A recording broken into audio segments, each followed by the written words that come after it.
It's episode 32 of the Improv London podcast. I'm your host, Stuart Moses, and this week's guest is Heather Urquhart.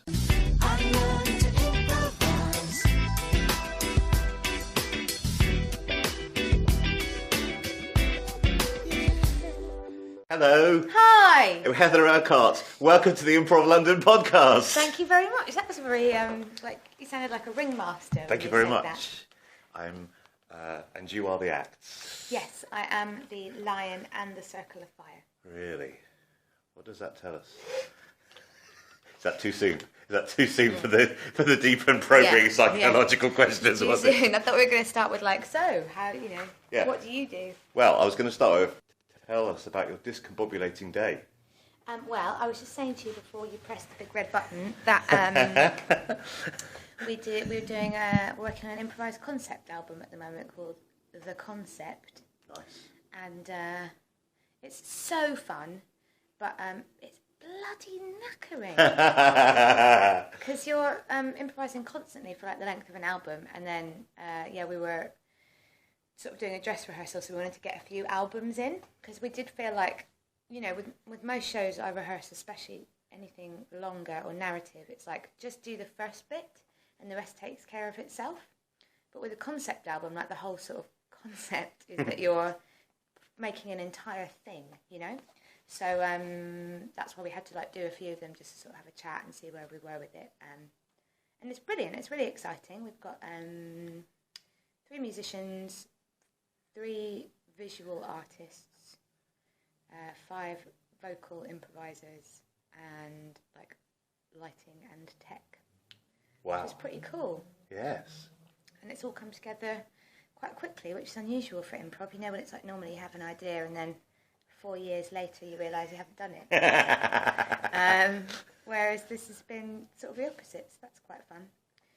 But I've got quite a surreal head on because of singing weird songs all day. Right. Okay. So so you're improvising an album. Yes. So as I had images of you were going to put an album on and then somehow enact the album, but you're actually improvising an album from wow. Yeah. So the conceit of the show is that the fronter comes on and says, I've been digging around charity shops all day today, and I found this incredible album that by this amazing band that's incredibly rare.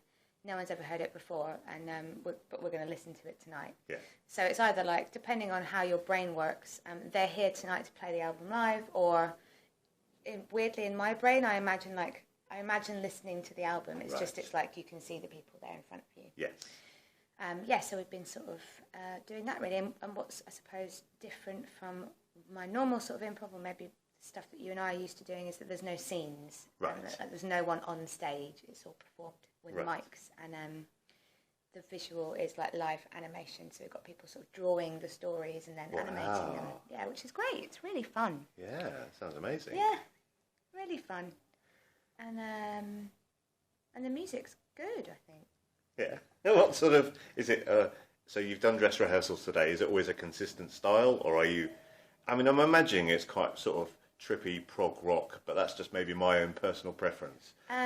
Well, it is a mixture. We do ask the audience for what artists we're influenced by, but we haven't really hit it that well, to be honest with you. I worry about that because do you not think that you're going to get? I don't know. I'm trying to think of somebody that would be hard to do 45 minutes of. Well, the thing was, my thinking was that we won't talk about this the whole time. Okay. But my thinking, I think it's a more general thing with improv. It's the idea of the suggestion, and how much do you use suggestion as the thing that influences the whole piece? How much do you use it as a jumping off point? Right.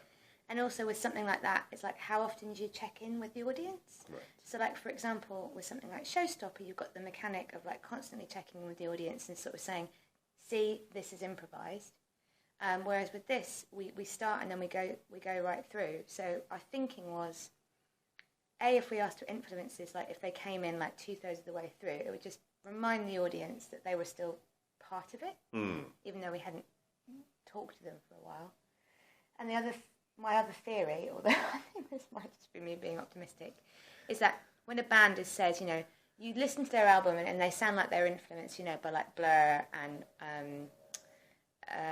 what's her name? Martika. That was the name that came into my head. My friends who are in bands will often say, "Oh my God, I don't think we sound anything like that." Ah, right, yes. So I think like to use the influence literally as an influence rather than a kind of we're going to do an impression of this thing. Ah, right, okay. So sometimes it might be light touch, but I mean again because it's the first time of doing it.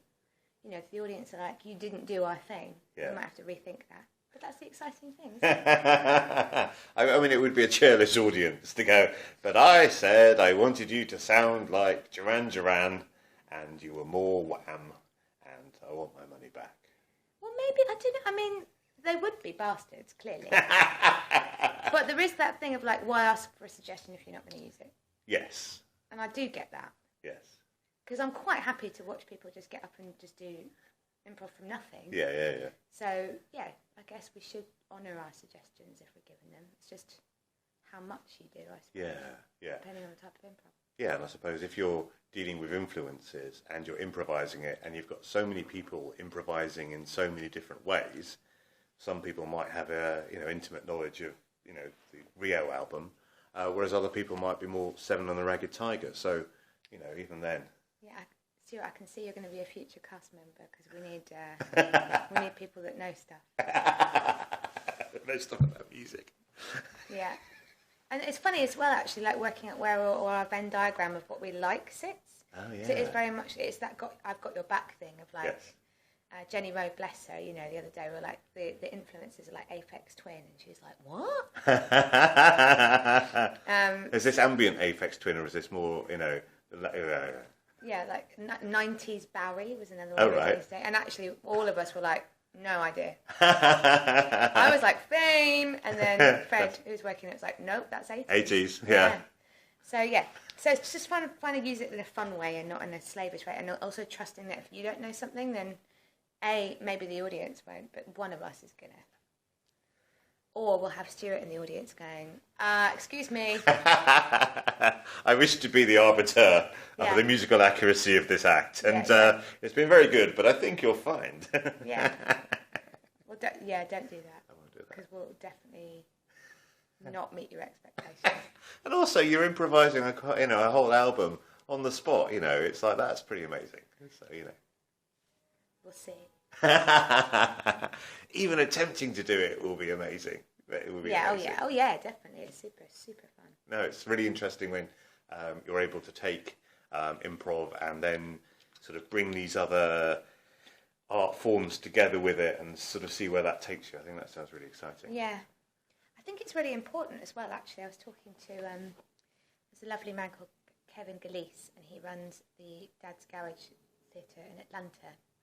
And he was talking about how, like, he's been trying to make that theatre work, and one of the ways in which he's been doing it is to reach out to other performance communities. So he's been working on a project with the National Opera there, I think, and he's been trying to work with the ballet company and things, and teaching them improv, making a show based around that, and that's helped them with funding and stuff. And it's it's great, isn't it? Because it gives everything a different flavour, and it just sort of spreads the good word of improv. Yes. So yes. I'd love to do more of that. Yes, and also improv techniques are so adaptable that there are applications in I would say all art forms. Yeah. We pause for reverent reflection. And in all life, actually, since this is an improv podcast, let's just bloody go evangelical. Yes. Everyone should do it. Yes, although to be honest, if they've got to the stage where they're listening to this podcast, they're probably already doing it. That's true. But you tell everyone that you know to go and do it. Yes. Spread it like a disease. That would be good. Yes. Yeah, like a happy disease. Yes, that's one of the things I've been thinking about. It's like, well, how do we get more people? How do we expand our audience? How do we expand? I don't know. How do we expand? Maybe it is that working with other art forms, and then you get the ballet fans in, and they think, well, I enjoyed the ballet, but hey, that bit where they improvised, that was really good too. I don't know if that's the answer. Yeah, I don't know. I mean, I feel like I go in and out of it because sometimes I'm like, feel like I've been saying we're on the wave and it's just breaking on the shore. I feel like I've been saying that for about 6 years. And I'm all right with that because it's a very big, slow wave. And, and I still believe that. Yes. But I wonder, like, I think I go in and out of thinking, what is this for? Like, is it for performance? Is it commercial? Should we try and sell as many tickets as possible? Or is it about something more? I mean, for me, it's about something more. But that doesn't mean I don't also enjoy, like, big sellout shows. But I think, sometimes when we're doing workshops or shows around this community and we're around lots of improvisers and we see the same faces, I know sometimes people can feel like, oh, I did a show and it was all improvisers in the audience. But I don't see that as being a problem for me. I mean, don't get me wrong, I love big shows, but part of the thrill for me is the community, and it's like a big family, isn't it? It is, yes. Which I really like. But yeah, I mean, no, I don't think anyone would be unhappy if it grew bigger. Yeah. But I think it's that thing of, I think you have to enjoy the now, don't you? Yes, definitely. Like, you have to enjoy what it's doing now, because if you're just waiting for it to sort of break, then it might never. Yes. And that's okay too. But all the signs are pointing in the right direction. That's good to hear. Okay, so you are. I have a hand gesture. I didn't notice I had that. Yeah, you can't see it. If I didn't mention it, this is me. It's lovely. Thank you very much. There's a new thought. For those of you listening, it's sort of like Stuart is gesturing. He looks a bit like a rainbow. He's got a kind of happy face. I was thinking it was a sort of a sun salutation, but yes, I'm happy with rainbow. It's in that whole rainbow area. Yeah, definitely in the rainbow area. You are a member of the Maydays. I am. What's that like? It's great. It would be awful to find out that you didn't enjoy it, and it was awful. And this was the way in which you'd chosen to share that news with. Yeah, it's it's great, it's brilliant. Talking of improv families, that is my improv family. And it's really interesting because I don't know whether any of the other Maydays have talked about this on podcasts. They probably haven't, and they probably kill me. But every few months we get together and we basically have group therapy, I think we'd say. Wow. So we get together and we talk, or we do whatever we need to do to do stuff that isn't improv, that makes the improv better. Brilliant. And on Monday this week we're supposed to have a rehearsal, and we were like, hang on a minute, this doesn't feel like what we need to be doing is having a rehearsal. This feels like we need to just talk about some stuff, because improvising's about trust and intimacy, friendship, and I believe great work comes from that anyway. So we had this lovely chat on Monday talking about basically how difficult it is to keep going when everyone is so busy with other projects. Yes. And I think the thing about the Maydays is that, we've been together as a company for 13 years. Right. Which you develop together, you grow together, but you also grow in different directions. And but I think about 7 years ago we started to work on different things, and at the time that felt like, my God, you're cheating on me with another improv project. Now everyone's got like loads of different stuff going on, and actually it's brilliant because we all feed it back in. But we had this chat on Monday about how we all felt like pulled in loads of different directions because there's just so much going on now, But it's just really good to stop and appreciate each other, I think, which is what we did. And it just made me go, oh, I'm really, really glad I'm in the Maydays, because especially when you teach, you tell people a lot about like that stuff, about like not taking each other for granted and things. So it's really nice to feel like you're doing what you hope other people will do, Yes. But yeah, I love it. Brilliant. I'm glad. And so I would say in the best improv groups, everybody brings a different thing to the stage. Yes. What do you bring? Oh, God damn you. I knew you were going to say something like this. I don't know. You tell me. Stupidity? In what way, stupidity? Well, actually, I mean, I said that flippantly, but I feel like one of my favourite things... I like being put in the shit as an improviser. Right. I like being put in uncomfortable, stupid positions. I just like getting into peril, you right. know? Whether that be, like, dramatically or that, you know, we're messing with each other so much, you know, I love it. And I think that's what I mean about like working with the same people. The trust level's so high that you know that you can really fuck with each other. And I don't think you can do that without like earning that. No. So yeah, I think that's what I like being messed with. That's not really answer to the question. Does it? Well, let's explore that for a bit more, and you can have time to think about the other bit. So, when people are messing with you, what sort of things are you thinking of that people do, or you know, that are able to do because you have this trust? I think like making hurtful remarks. Right. Okay. I don't know. I mean, I'm sort of not even joking. Like, I think like you can play like super mean characters, yes. and you can have opinions that aren't your own. Yes. You know, you can speak to the truth of a thing that's come up, and not worry that anyone's going to second guess that it's about them, yes. or you know, anything like that. And you know, like for example, I'm really short, John's really bald. There's all this stuff like in stand-up, you know, they say, you know, you come out and you talk about like what you are in the first 5 minutes. Yes, because otherwise the audience are thinking it, and they're all going to go, oh, you look like, you know. And it makes everyone feel at ease. And I don't think that we rely on that stuff, but we know each other so well that we know that we can push those buttons occasionally and sort of say, look at the short one. Or, you know? God, this is coming off really badly. But we can climb on each other, and you know, I think we quite a Maydays style thing actually quite often is group scenes. We will sort of bully each other mercilessly, but it's like kids in the playground. You know, it's like just sit on each other or you know poke each other in the face. You know, and it feels really fun. And I wouldn't do that with just anyone because you need to sort of know that someone's all right with that, yes. or just grabbing someone and kissing them, for example, you know. Again, not something we do all the time, but having worked together for so long, we've had these conversations like, are you okay with that? Yeah, I am. Or I'm not, and then don't do it, for example. Yeah. Liz loves to be climbed on. Really? And she likes picking people up and being picked up, for example. I did not know that. This is a thing you now know about her. Brilliant. So I hope that answers that bit.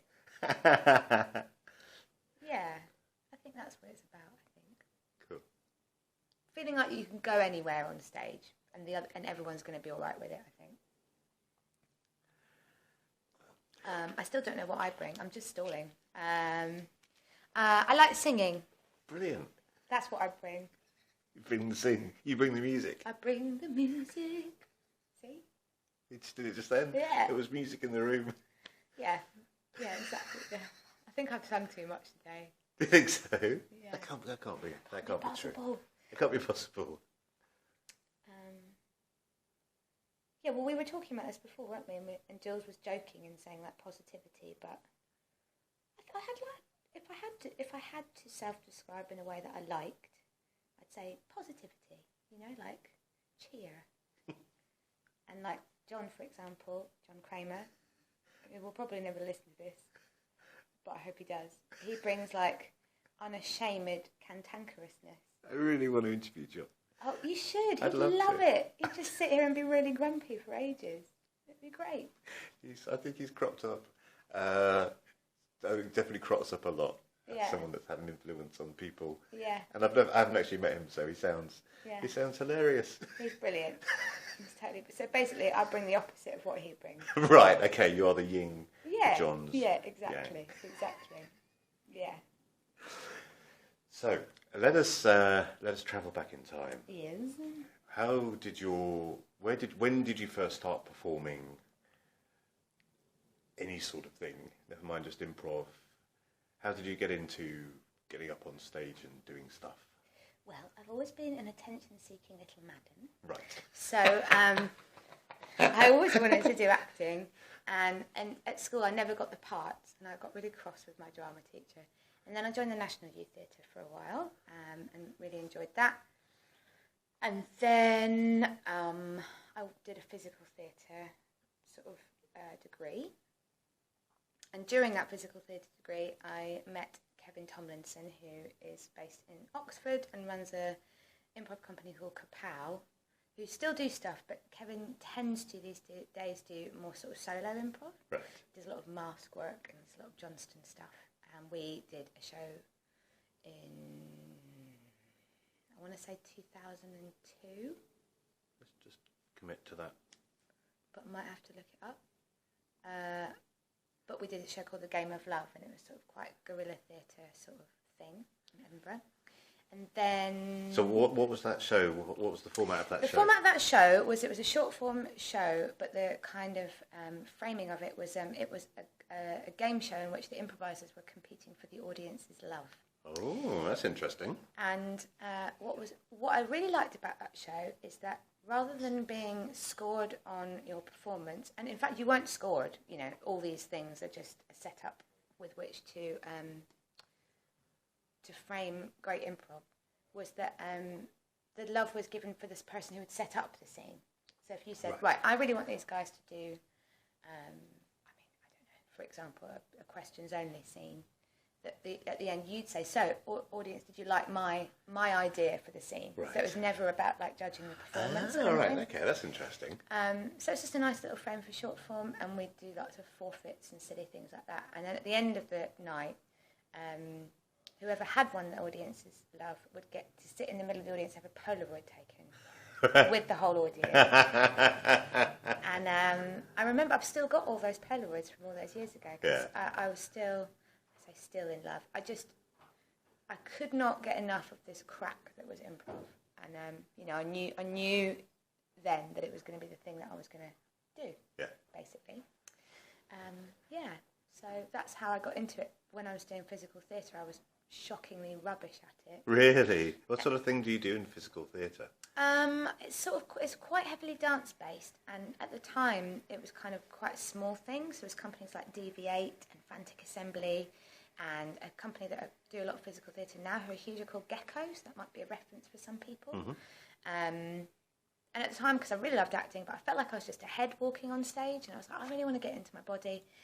But I realised that I was an actor who wanted to be more physical, and everyone else on the course were basically dancers who wanted to learn more of the performance side. Right, yes. So I was a real odd one out. Yes.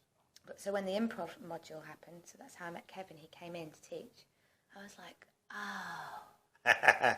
this is the thing for me. Yeah. And that was it, really. Never looked back. Love it. I think lots of people have that, though, don't they? The first time they try improv, they're like, yeah. Yeah. Yeah. I don't know. I don't think I've ever met anyone who's had an apathetic reaction to improv. I've met some people who've gone, I found it I was a bit shy. Yeah. I found it hard, but I don't think I've ever met anyone who has been like that. I had no feelings about that. I think if you've got to the stage where you're attending a class or something, those that were going to be apathetic about it has probably been filtered out. So you've got to have something, and I talk about this quite a lot on the podcast, just remembering the fact that getting along to your first class is actually a really major step. Yeah. So, yeah, I don't think if having gone through all that to get to the class, I don't think you could be lukewarm about it. It's true.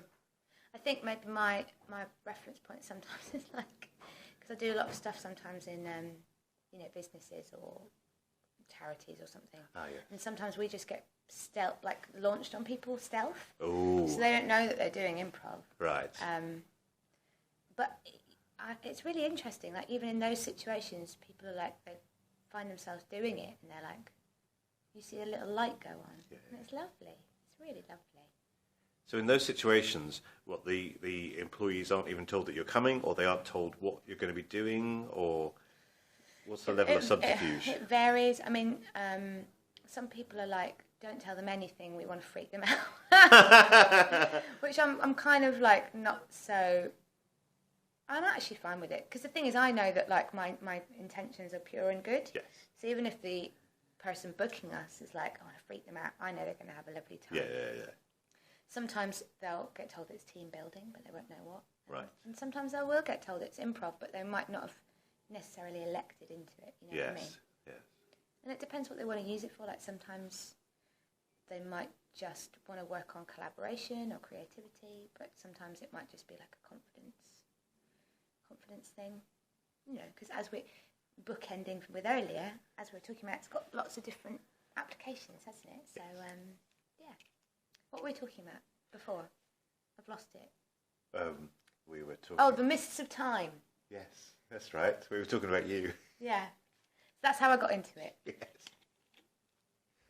That's great. And then... Shall I keep going? Yes, keep going. going. Right, great. Keep going. And then I joined the Maydays in 2006, maybe 2007. How did you hear about the Maydays? With a small piece of paper on a table. Right. At the time. Because I'd been away from Brighton. I'd been working on cruise ships. Oh, really? What were you doing on cruise ships? I was a croupier in a casino. Wow. That's probably not as glamorous as it sounds. Nope. Although I did deal poker to Slipknot once. Really? That's my best story. And they're lovely and they're really good tippers. I'm sure they are lovely, yes. Yeah. So did you know they were Slipknot at the time? I did. Oh, right, okay. Yes. Had you been warned that they were on the... Were they performing as well on the cruise No, ship? God, no. They were just having a holiday, but they had like loads of massive bouncers with them. So we knew they were someone and then found out they were Slipknot. But they were great. They weren't wearing the masks or anything? No, and everyone says that. They're like, how did you know when they were wearing the masks? And I was like, they can't wear them all the time. They don't wear them when they go to a casino on a cruise ship. But that also means that they could have easily not been Slipknot. And someone could have been lying to me. But I believe that they were. Yeah, I prefer to believe that too. Yeah. And I'm glad that they were nice and good. They were tippers. Gentlemen. Yeah, well, that's. I'm pleased to hear that about Slipknot. So I genuinely am. I think Yeah. I mean they make a right old racket, but they could be gentlemen while they do it. Why not? Yeah. So how did you get into being a croupier? Are you good at cards? No, I think I just didn't know what else to do. Right. Yeah, because I always knew I wanted to do, and I already knew at that time that I wanted to do improv, but I think it's sad, isn't it? I think a lot of people who are interested in doing creative stuff for their job are just told that's not going to be a thing you can do. It's just not a thing you're going to be able to do. And lots of people believe that. And I believed it for ages. I was like, well, of course I can't do the thing I love most in the world for a job. How stupid is that? And now I know that's not true, which is happy. But yeah, I came back from that, and I was like, I really didn't know what to do. And then I saw this long-form course, which was with lovely Katie Shoot, and Rachel. And because, I'd obviously done quite a bit of improv by that time, but I'd had a break. I kind of just straight away was like, this is the thing. And straight away they were like, come and join us. So that was that, really. And then, it's just got kind of sort of snowballed from there, really. Because that was the point at which I went, hang on a minute, everyone deserves to do what they want to do. And, and if I ever change what I want to do, I'll do that as well, But it's really easy to not do the thing you want to do because of the old inner critic and little fucker, or actually sometimes not yourself, other people, I suppose. But don't believe them. No. Do what makes you happy. Yeah, that's a good message. Yeah. So the little fucker thing speaks to me in the voice of Remy Bertrand. That's hilarious. That's quite a sexy voice to have in your head, I suppose. Maybe not for you. Okay, fair enough. Fair enough.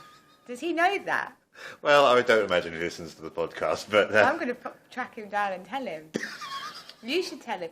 You know what? You should record him saying really awful things, and then when the fucker comes in, just replace it with a real... This is actually the real one rather than my imagination. Yeah, and it'll be way less bad, I imagine. Yeah. I will ask him. I will ask him to do that. That's hilarious. I love that. I really love that. That's very funny. Sorry. No, it's good. It's good. So yes, and so other things that you do. Yeah, well, loads. Yes. Like, I mean, Tell me about them. I was joking about earlier on saying we could sort of spend all night because the trouble with being an improviser is you say yes to things, don't you? Yes. Yes, says the improviser. Yes. I am programmed to do that. Yes. So yeah, Maydays is brilliant, and we do loads of shows. Tell me about the Tim Burton. Oh yeah, so we're at the moment working on a show called Happily Never After, which is a Tim Burton-inspired improvised musical, which is lovely. Where did the idea for that come from? So we work with a fantastic musical director called Joe Samuel, who I've written a book with. Link in the show notes. Yeah, with about musical improv. We're pretty nuts about music, and it tends to be quite a big component of our shows. But Joe, as with every improviser, everyone has a different style, and just because Joe's improvising through a piano doesn't mean he's any less of a part of the show. In fact, sometimes more. And he noticed that he has a sort of, in that position, he's got a great power. So a lot of our shows were starting to go kind of down the sort of magical, dark kind of route because of the musical choices he was making. Because he loves that kind of Danny Elfman sort of score. Yeah. And he kind of called it out one day, and he's like, you know what? I've noticed this is happening. So I want to direct a show where I fully embrace that and make it about that, and then maybe we can stop putting it in like our news show and our confessions show and our pitch show. And it's like I can finally get it out of my system. Yeah, so yeah, that was the thing. And then he was like, this is where I think it's coming from. So we started to look at like all the Tim Burton films and things that feel like they're in that world, and maybe a bit of Grimm's fairy tales, but it's weird, like, I think with Grimm's, because there's loads of improvised Grimm stuff out there, and it's because it's great. But the thing that I like about Burton is it's not oldie worldy. It literally has no time. Mm. So if you look at something like Edward Scissorhands or Big Fish or something like that, it's like it feels in the past, but it's also not. Yes. So it's really lovely to have like all that stuff to play with. To just live in its own little world, really. So we're trying to find ways of doing that. I mean, it's really interesting, the idea of researching a genre to then replicate it on stage. So did you do it individually, or did you just all... We had a sort of collective reading list that we Joe suggested a lot of stuff, and then as we started to do it, we're like, oh, this reminds me of it, and this reminds me of it. And actually, it's the first time we've ever worked in this way. Like, I've worked in that way on other shows, but the Maydays have never done that because we tend to do more sort of premise pull source material stuff, which is like has a much wider feeling. But this is the first time we've gone, no, we're going to put on some makeup and some stripy tops and prance around like idiots, But it's good. I mean, restriction is good, I think. And I know we won't do this show forever, but it's really good to force ourselves down a narrow path. Because you learn stuff, don't you? Yes. I know Parallelogram Phonograph, who are one of my favourite troupes. I remember them telling us that the way they create shows is they rehearse together. They've been together for like over 10 years, and they go, what are we really bad at the moment? Great, let's make a show to focus on that. Wow, that's a really interesting idea. Which is great, I think. And they've got a show called Villainy, which came from the fact that they're all such sweet people who felt that they were rubbish at playing villains. Right. So they made a show about it. Yes. And I think that is... I think that's improvisation. Like, there's a spirit of it there. Yes. Like, just do the thing that you're most frightened of and bad at, and embrace it wholeheartedly, I guess. Yes, that is a really interesting. Yes, rather than because I'm sort of aware of that. Thinking about certain people have sort of default things that they go to because they know they're good at it and they know that it works. Yeah. And then it's a case of trying to avoid those fail-safes. Yeah. I've been criticised for always sitting down in scenes. It's comfortable, though, isn't comfortable, just conserving energy. Yeah. And smoking a pipe. There's no excuse for that. It's a fun mime. It's a fun mime. That's all the reason you need. But then there's the kind of like, well, maybe there's other things I should sit on or smoke. But yeah, it sounds like epigraph for taking that to the next level of, that's a really interesting idea of, Yeah. I've really, since I heard that, I've really taken that with me, I think. And I think, because we all went to Chicago recently. How was that? Oh, it was great fun. It was brilliant. We did a DIY intensive, and we picked all our favourite teachers, and we went with them. And we worked with Mick Napier one day, and that was really great. And what was he like? Is he really grumpy? He's nowhere near as scary as everyone says. He's not as scary as John, that's for sure. Yeah,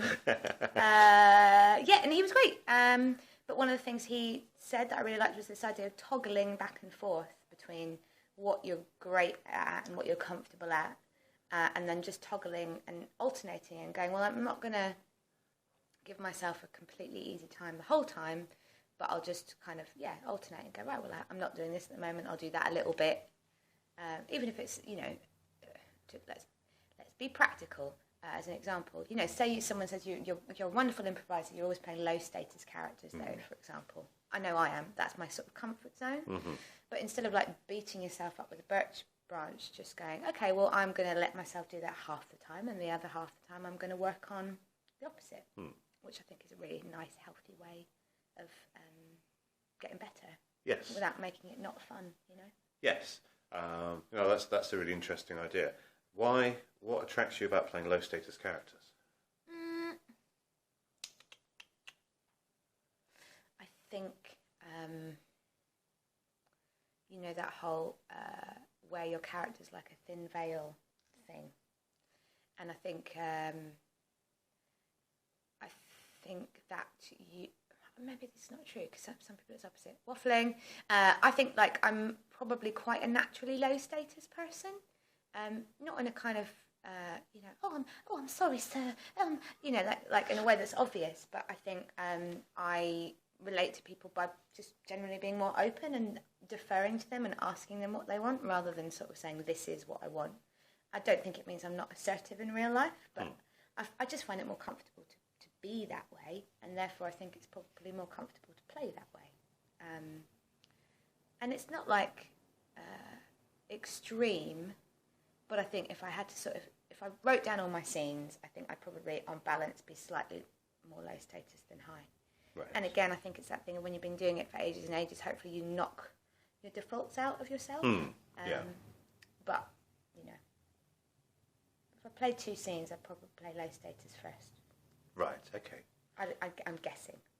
So that's one of the things you toggle between the low status, which you'll feel more comfortable with, and then the high status, which maybe isn't quite your natural default. Are there other things you were toggling between? Yes, absolutely. Naturalism and heightened characters. Right. And which one is your comfort and which one is your... Naturalistic. Right. So again, mine and Jules' show, 10,000 Million Love Stories, is a naturalistic show, but there's only 2 of us, so we've been playing a lot with sort of having this central couple, the love story, as being like people that you feel like they're you know, like extreme characters are so fun to play and they're so funny on stage, but I think, if you're trying to make something that feels a bit more like something that people can relate to, or isn't the kind of like face laugh, but it's more the sort of lower down laugh, Yeah. It's quite nice to just make like really fully drawn characters and stuff, so playing close to yourself and being quite naturalistic is lovely, but it's also nice to come on and make a big choice. Brian Blessed just popped into my head. I was thinking there is no choice. There's a choice no bigger than that. I was thinking, because I'm a 5'1" little lady, and I was thinking who would be an example of someone who doesn't look or sound like me. Yes. And that's another great thing with improv, isn't it? You can make choices that are really far away from yourself, and that's also a pleasure. So I think the toggling thing, I could give a million examples, but I just think it's a really nice way of growing. Yes. Just noticing if you're doing something and then going, okay, well, what's the opposite? Yes. It's like having islands, and then, you can spend some time on the island, and then you can go off the island when you're doing the thing you're uncomfortable with, and then you can go on another island where you're comfortable and that sort of thing. Yeah, exactly. Oh, that's a nice analogy. I've stolen that. Can't steal away. There is no plagiarism and improv. It's all made. Oh, brilliant! Oh, that's very good news. Yeah. Because I've got all these ideas for shows that I can now do. Yeah, good. Please take them all. I don't mind. So let's talk about 10,000 Million Love Stories. Yeah. Is that named after a Take That song? No. Okay. And people think it's 10,000 million love songs. Yes. Did I say that just then? No, it's a million. No, you didn't. 10,000 Million Love Stories. Yeah, that's our show. But It's written on the wall. because of a million love songs. Yes. People do often think it's songs. Yes. But basically, we just picked the stupidest number we could think of, and then That was the stupidest number. Well, we were like, we want to tell a lot of love stories. Yeah. What is a big number that sounds stupid? Yeah. So we started calling that as a joke, and then it just stayed. Right, okay. And if you go onto our website, it's just the number, 10,000 million. So it's 1 and then 10 zeros. .co.uk. Link in the show notes. Actually, no, I mean, it's nothing's happening at the moment. We've just been on this stupid tour, so we haven't done anything on the website for ages. Yeah, so that's the thing with Jules. That's another one of the things that I do. So how did that come about? Whose idea was that? That was a collective decision between me and Jules one Edinburgh. He might have talked about this probably. If you No, he didn't really talk about improv on his episode. Did he not? No. He probably talked about neuroscience, didn't he? That's what he normally does. Yeah, and weddings and all sorts of things. How funny. Yeah, we went to see a show called Dirty Great Love Story, which is not an improvised show. Oh, right. It's a poetry theatre show. Whose choice was it to go and see that? It was his. Richard Marsh and Katie Bonner. And actually they developed it at the nursery, the old nursery. Oh, right. And it was so lovely. It was so lovely that when the lights came up, we looked at each other and we both had like tears just like streaming down our faces. Yeah. Jules did too. I am ruining his reputation. and we were like, we went to the pub because it's Edinburgh, that's what you do. And we were like, oh, wouldn't it be lovely to make an improv show like that? And so that's what we aimed to do. We might not have succeeded. I'm sure we haven't. But that's what we wanted to do. Just to tell love stories. Because a lot in improv, there's a lot of like the meet cute kind of scenes. Or like big, like you've cheated on me or it's the end. But there's just not a lot of like happy functional couples in improv. Yes. And I was saying to someone the other day, this is depressingly true, I'm afraid, that, because, I've been teaching for ages, that when you get a suggestion from an audience of can I have a relationship married, I would say 90% of the time the improvisers will go for an argument. Yeah. Which I think probably says more about the way that we go to conflict for like an interesting scene more than it does about the state of marriage today. Right, okay. I hope. But it's just a thing that I've noticed, and I really wanted to just do some of the middles of relationships, Yes. Yes, it's strange because somehow it doesn't seem that a happy couple is going to be as interesting to watch, but it really is. It really is. And even in fiction, when you've got a couple or a group, I love it when, they may occasionally have their differences, but I don't want to see the group fighting. Yeah. I want to see them solving mysteries or whatever it is that they do and working together as a team. Yeah. So...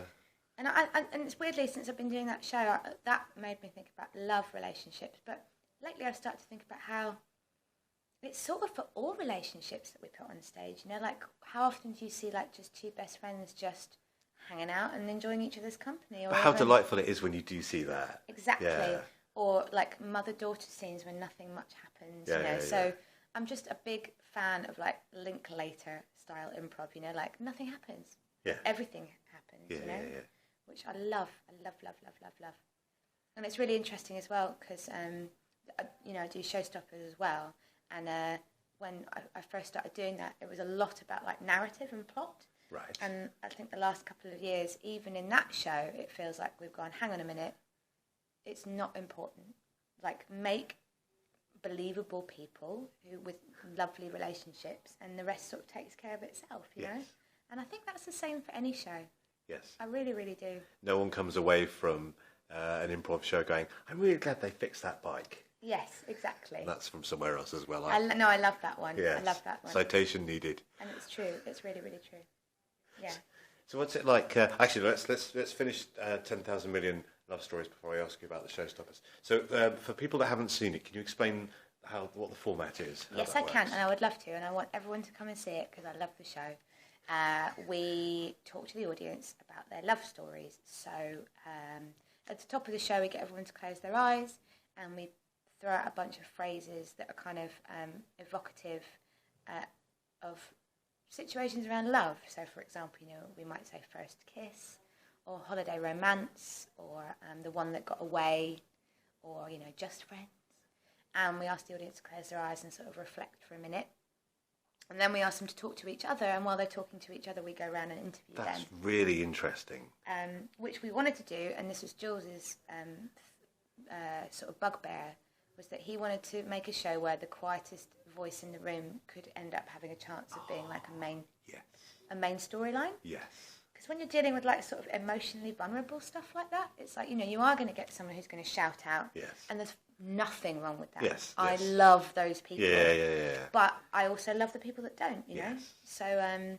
So by getting people to talk to each other and we eavesdrop, we wanted to give it that extra layer of anonymity. Yeah. So we do that, and then we listen, and it's a massively over-the-top opening that takes ages, but we think it's worth it. And then we come back on and we retell the stories. So how do you remember?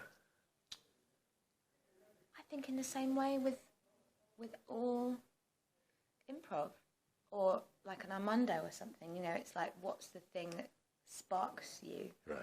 So we obviously don't tell all of the ones we hear, we chat to people, and then the ones that make us go, oh, that's fun to play with. Right, yes. And then weirdly what tends to happen is, I'm sure there must be some psychology around this, but maybe because of we've experimented with changing the order of the call-outs. So when we said first kiss first, we get a lot of teenage romance. Yes.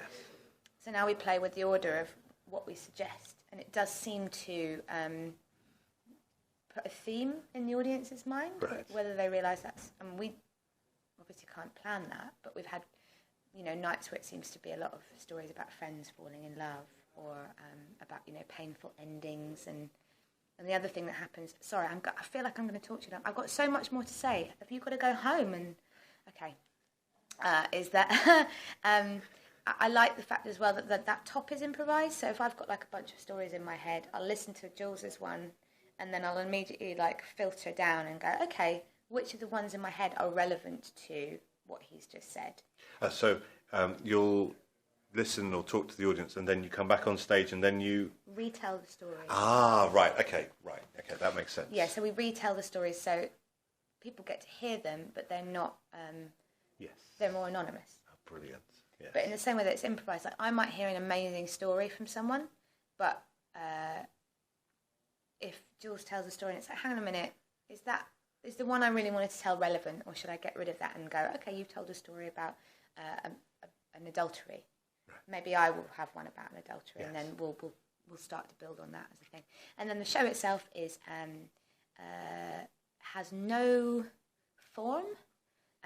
We have a few conventions, so we always play humans. Right. So in other I know that might sound stupid, but for an improv podcast, maybe it doesn't. But in other shows, I'd be like, I'll play a lamp or an animal or the concept of time or something.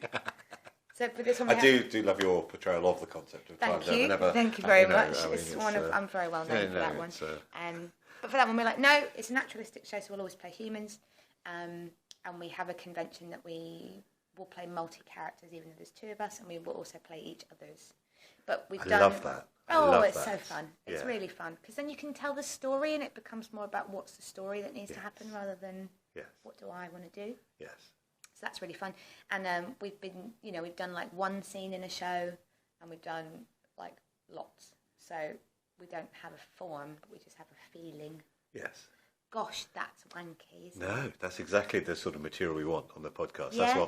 That's what people listen to this podcast sure? Are really interested in. It is. You can have that one, podcast people. And when you're retelling the stories that you've heard in the audience, are you embellishing at all, or are you just trying to? Is it a kind of a playback theatre kind of thing where you're just trying to do it? I understand that when you're improvising a scene, you'll be embellishing, adding information, but when you're retelling the story... We would just retell them straight. Yeah. So, if you're doing an Armando or any sort of, like a monologue thing, it's the same thing, except we're trying to preserve the anonymity, Yes.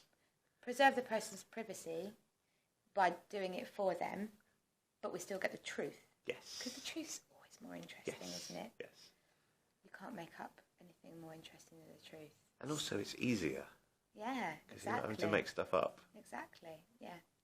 And I just love hearing people's stories, you know, like everyone's got that's the lovely thing about working from memory is that, you know, people think about things that are really important to them and resonate with them, you know, and that stays in the room. So, you know, it might not always be funny, but it's, you know, it's always human and real.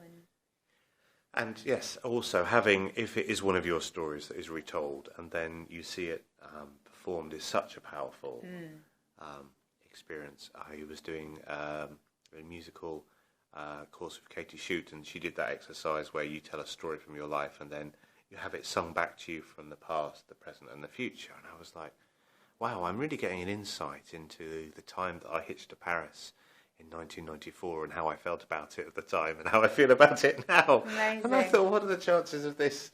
But actually, it was really powerful. I thought, yeah, I've gained some psychological insight as well as being entertained while this happens. That's excellent. Yeah, we had this one couple called Penny and Steve in Edinburgh last year who, unusually, we normally touch on like a bunch of stories, but we ended up just following theirs, and they were newlyweds, but they were in like their 50s, so they'd been together less than a year, so they were like really in love but really cute, and they told us their story, and we just basically ended up reenacting their story, which was, have I got time to tell it? Yes, of course. Was that she was friends with his mum, and she would take his mum to church every single Sunday, or maybe they met there, so she'd be there, and his son Steve, her son Steve, he would come and visit his mum once a month. So once a month they would run into each other at church on a Sunday while he was visiting his mum and she lived in the same town, and this happened for 4 years. Until eventually he asked her out, and they went for a drive, and they went to some gardens, they had a kiss, and they got together, and were together ever since.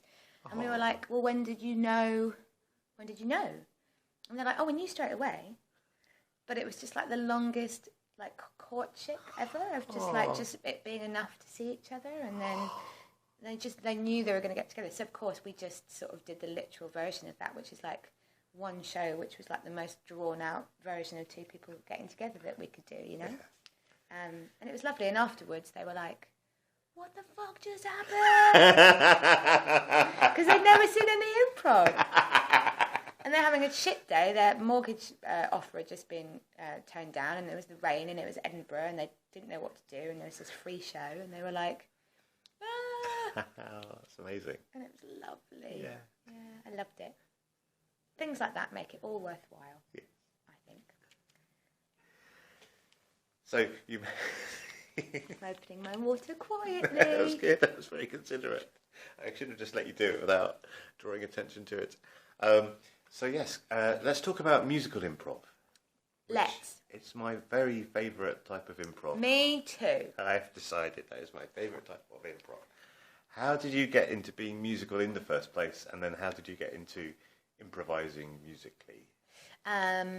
So as well as doing improv, I do musical stuff. So I'm in a couple of bands and things.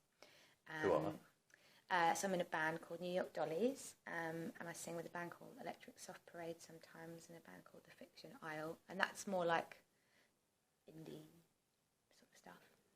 We're on Spotify. But I mean, I don't write stuff. I just I'm just a renter voice, really. Yes. And I love it, and I love music. And so when I joined the Maydays, they were like, oh, at the moment we're doing an improvised musical. So I was like, okay. Is this the one that John Kramer was not happy about having to do music? Probably. Yeah, probably. I think it's because Katie went to see Baby Wants Candy in 2005. And how many things start with people went to see Baby Wants Candy, and then it's like, oh yeah. And she just came back and she said, that's what we're doing now. And no one else was really doing anything like that at the time in the UK. So we were like, okay. Well, they were. I joined about that time. And so because I was already an improviser, I just went, yeah, okay. And I never even thought about it. I didn't know fucking anything about song structure or improvising songs and music, as opposed to, and this is my pet hate, music playing and an improviser singing. Right. To me is not musical improv. Yeah. I'm a little bit militant about that. Right. I don't see why we can't improvise songs that sound as good and well structured as real songs. And that's not to say that you have a structure in mind every time. No. I just mean like listening for patterns and riffs and waves of singing and making lovely tunes. I love it so much. So I don't like it when it's lazy, you know. Yeah. So that happened, and then me and Joe, musical director, got really into our music, and we started making this podcast, Stupid Experiments, Singing in the Dark. That is my favourite podcast. Oh, thank you. We've got so many in the bank. We're going to go into. Have you got more? Yeah, we're going to do stuff with elephants and gamelans this year, so keep looking out. We've just been so busy.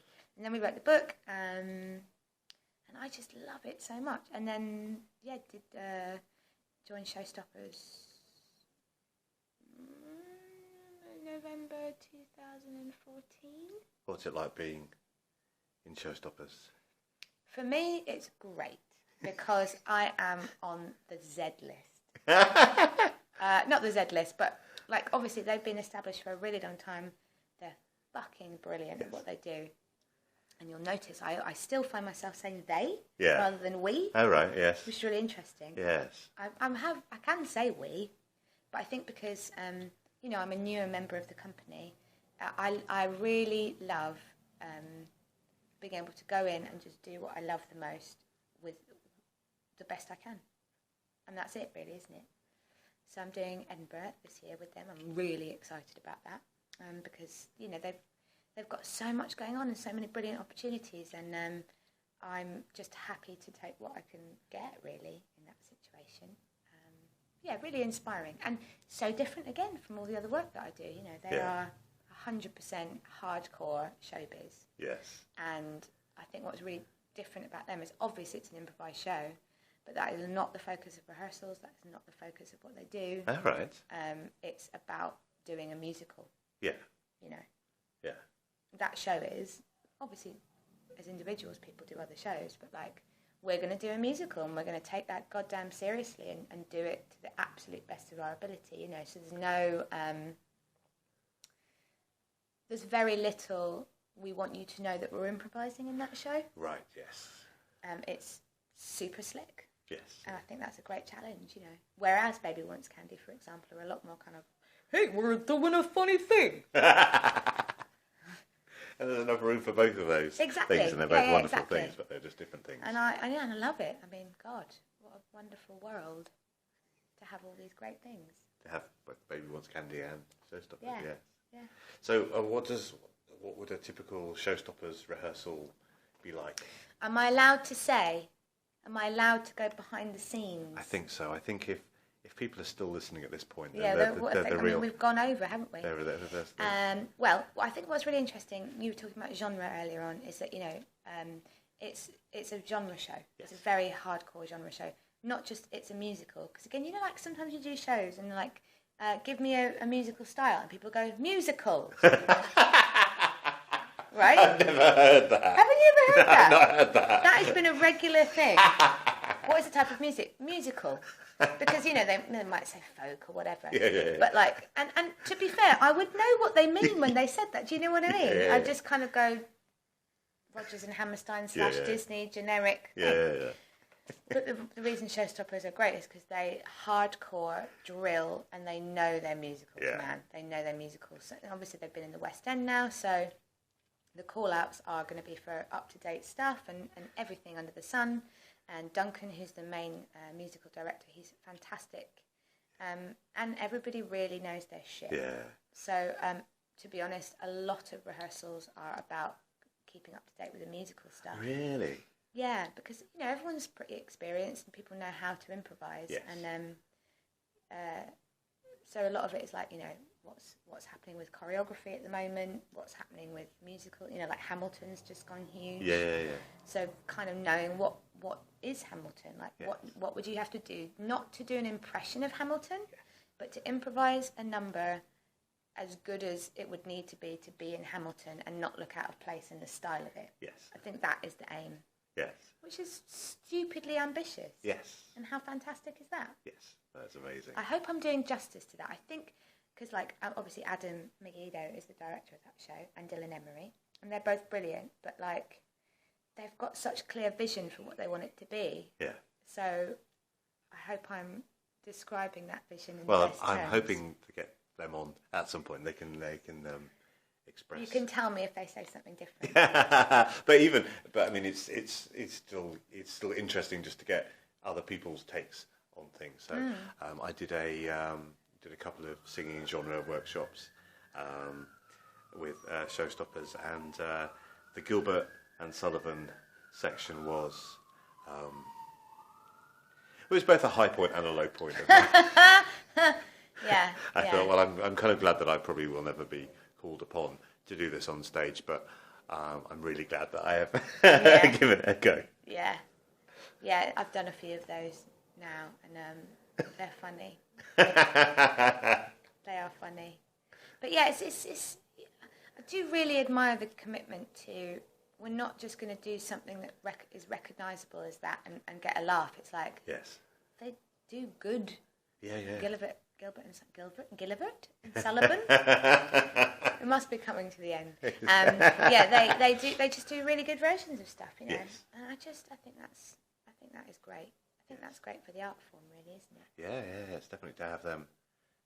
So we say they're the apex.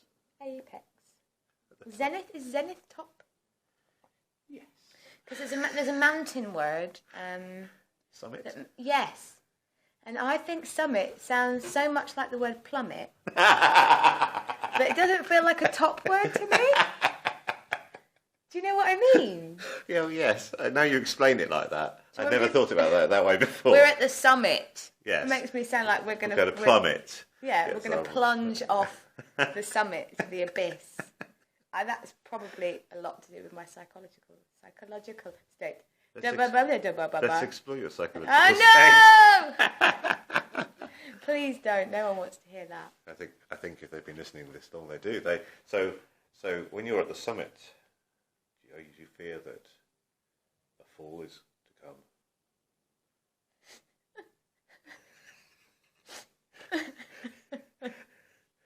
I haven't actually made anyone cry on the podcast yet. Maybe today's the day. Maybe today's the day. No, I'm not. That was fake. I'm all right. Just pretend. It wasn't a cry for help. No. It's a particularly inaccurate cry for help going on a podcast and then making you cry for help an hour in. Yeah. If anyone was going to do an intervention, have I talked too much? What did I say to you at the beginning? I said I'm going to talk too much. Not at all. And I'm worried now that I have. Worry. You're going to slice me down? No. Oh, no. I think I've been boring. I don't think you've been boring. I've been interested. You've been interesting. Well, thank you very much. I think you've been... this is good stuff. Okay, good. Good. And, the audience for this is self-selecting. As in, if they don't like improv, they'll listen to, something else. That's true. Improv's great, isn't it? It's great, yeah. I mean, that's the overall conclusion, isn't it? It's like... That's the conclusion. It's good, isn't it? Do what makes you happy. Yeah. Hopefully that's improv. So do that. Yeah. Because it's great. The end. Not really. Or maybe, I don't know. But yeah, it's good, and it's good that you're doing this. Thank you.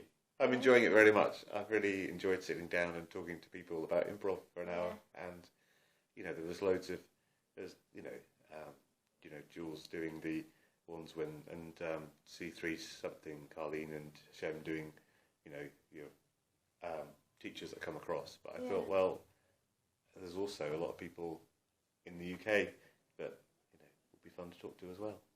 And I think that's really important, actually. I think that's really great because, there are so many fantastic teachers and performers in the UK. And actually, in Europe, I have to say, I think we look to America a lot, but if there's anything that's really exciting me at the moment, it's the stuff that's coming out of, like, France and Italy and all this incredible physical, just brilliant stuff, And there's room for all of it.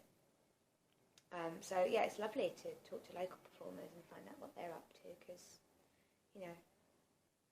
We're in the middle of a revolution. Yes. A very slow wave that's breaking in slow motion. And soon all the bodies will be washed up on the shore. Happy bodies. Happy alive ones. Because when we were on the wave, I was on board for this. We're on metaphor. surfboards. Sorry, we're on surfboards. Okay. Yeah, when we crash. I don't really know what this analogy means anymore. It went wrong.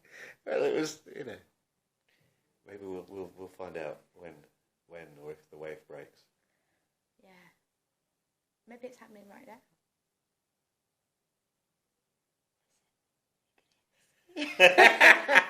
Okay, I've lost it. I've actually lost it now.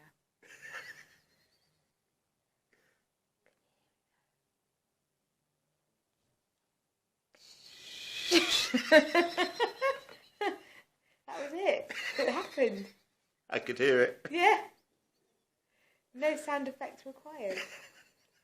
I could hear the sound of the improv wave breaking. Yeah. Oh. I think it's just the sound of the class in the next room, isn't it? Do you think they're having more fun? They couldn't be. Yeah, it's good. I feel like we've sort of informally ended, haven't we? I think we probably have. Yeah. Do we need to say goodbye? We don't really, do we? No. Okay. Goodbye. Goodbye. I made this. That's improv!